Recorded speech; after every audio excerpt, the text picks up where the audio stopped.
Hey guys, Luvuyo, how are you doing? All right, Rob, how are you? I'm fine, thank you. I believe you're a social entrepreneur. Can you Yes. tell us about that? I mean, as far as I think my Brett the Bouncer character would, if you had to ask him what a social entrepreneur is, he'd probably say it's the guy selling loose joints in the parking lot.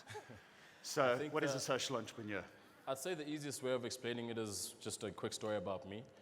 Born in a township, raised in the rural areas for some time, came to suburban life, and then got to travel and see the world. So my work is about making sure that the kids from those communities that I was born and lived in are aware that there's opportunities that allow them to get out of there. So bringing the corporate environment into a space where they can interact creatively and in a more sustainable way with the youth of those communities. Right. Milisuthando, you are known as a blogger, etc. How do you use the online space to forward your personal brand? I use the online space quite intentionally to claim space where black people don't exist.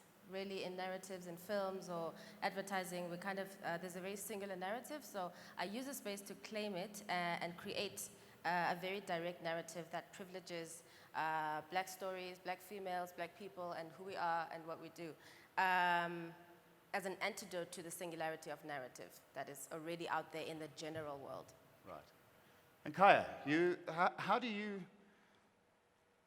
what are the conditions that frame your thinking around digital storytelling? Sorry, I missed that.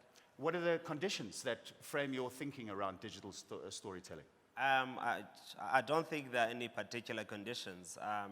I think for me, the conditions that I found when I tried to tell my own stories in the space, kind of, in a way, you find that they shape how you maybe not rebel against the world, but to sort of create like a different story, like Millie is saying.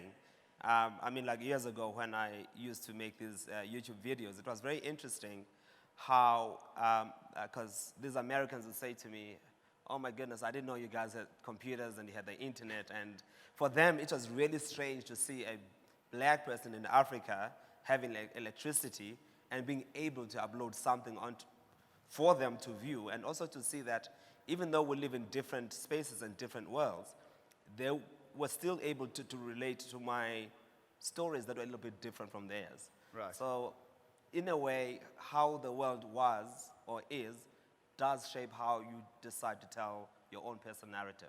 Okay, so, what is a black narrative? What is that story that you were telling?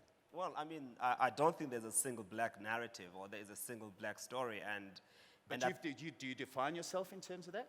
Well, I think for me, the world kind of defines that for you already. The world says that, okay, these are the black people, so in a movie, you die first, okay? No. I usually die first, buddy. What I'm saying. So that is the narrative that you see. There are certain stereotypes that are already set out for black people, and most recently you're seeing a resurgence, I think, of actually this lack of singularity, I think, of the black narrative.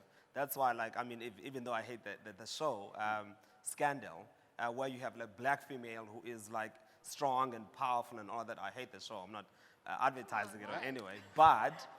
Because I think it's terrible. I think it's terrible.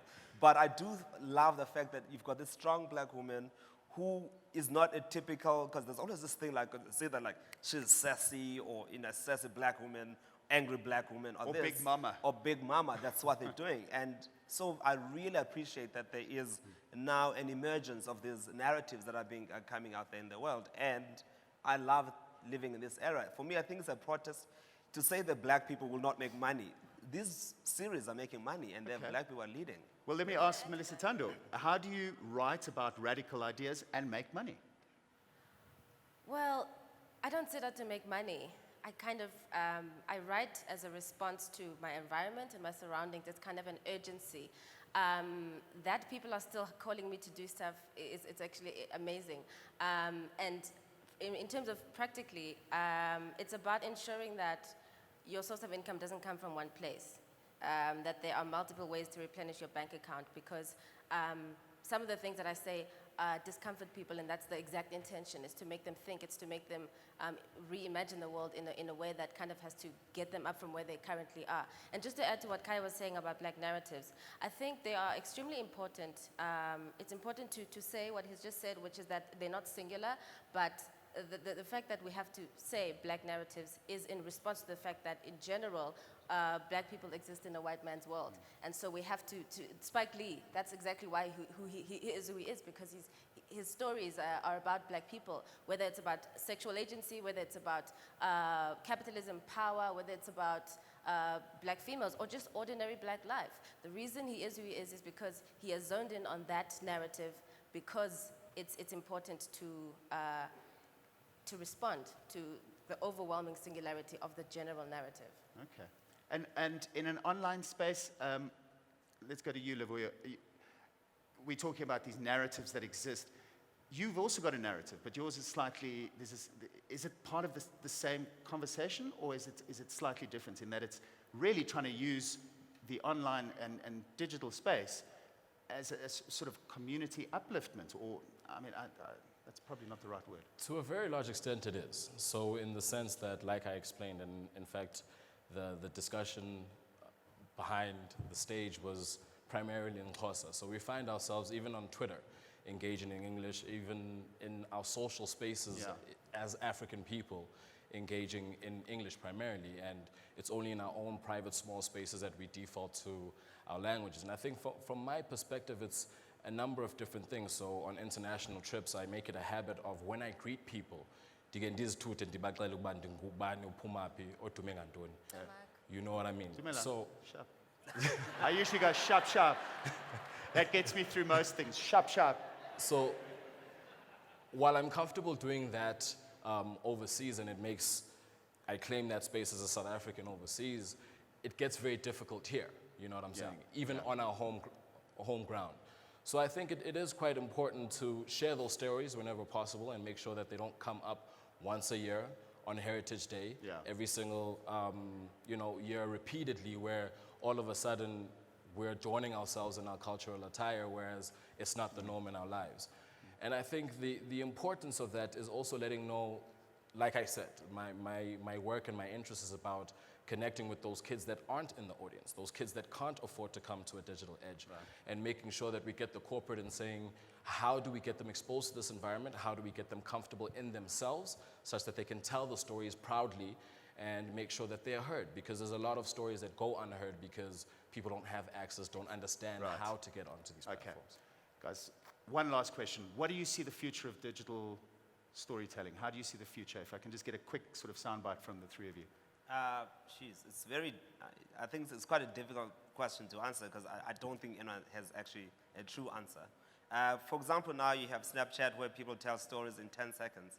And I recently read a stat that says that when advertisers, when they put like their 10-second ads on there, if it doesn't catch them in 3 seconds, people skip it, 3 seconds. So I think, because people are constantly on the move and they're looking for new stories, find me a story quickly, so I don't know. I don't have an answer. I hate pretending I know everything, especially today. Yeah, right. Luvuyo, how about you? I think Wrap we're... it up, sorry, so quick. Sure. We're Rainbow Nation, and if we continue telling the Rainbow Nation story without building the rest of the nation, it's going to quickly become one color. And that's something that we need to be very aware of and make sure that we highlight all the other stories that are out there that aren't currently not being told. Brilliant. Yourself, Milisuthando? I think that the future of digital, the role of it will be disruption. Continuous disruption of life as we know it, continuous disruption of systems like white supremacist capitalist patriarchy, where the underdog is constantly squeezed. I feel like the future of digital is giving people a voice to kind of disrupt and dismantle those systems. And I certainly in my work will continue trying to do that, as much as it won't be finished in my lifetime, but whatever is said on the internet and shared on the internet, that is how the underdog can have access to, a voice or power. Brilliant. Well, thank you very much, guys. Thank you so much. Thank you.